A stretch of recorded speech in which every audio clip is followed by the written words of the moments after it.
But Garbanzo Quest is a bit deceptive with how it wears its influences, because while the game aesthetically appears to heavily resemble Super Mario World, the experience of playing the game feels more in line with something like a Mega Man or the tank sections in Blaster Master. Garbanzo can spit.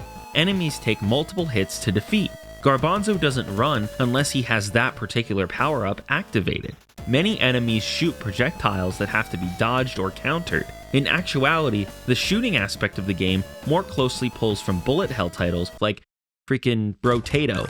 These mechanics really transform Garbanzo Quest into a title wholly its own, which can't be compared as easily to other titles. In some sense, it reads like the Super Mario World of an alternate reality where silly little anthropomorphic beings in a formerly nameless world took center stage over the Italian plumber. It doesn't feel like Mario, but it feels just as refined as Mario. And to be fair, this isn't something that Gardner wasn't upfront about when marketing the game. Right alongside Super Mario World as an influence is bullet heck, a clever term that hints at the game's more lighthearted pacifist nature while still accurately communicating its core difficulty and gameplay tenets. As such, the act of marketing Garbanzo Quest as an indie platformer is far less like a Freedom Planet and much more akin to something like Yoku's Island Express. It takes the gameplay tenets of a known platformer trope Yoku pulls from Metroidvania stylings and injects them with mechanics from a completely different genre Yoku pulls from pinball.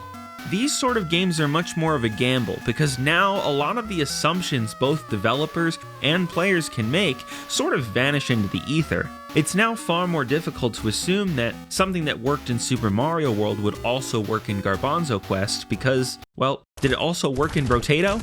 Gardner undoubtedly saved a lot of time in Garbanzo Quest's 3-year development cycle by borrowing successful ideas from Super Mario World and its contemporaries where he could, but he also conversely lost time by having to test and refine the unique combinations of mechanics that make Garbanzo Quest a game truly its own. Similarly, when marketing the game, it's much harder to point to a particular comparison point for why players might enjoy this particular title. Players who like bullet hell, or bullet heck games, may not like Garbanzo Quest because they don't enjoy or are not skilled at platforming. That said, that isn't too big of an issue because aesthetically Garbanzo Quest doesn't really look like other bullet hell games.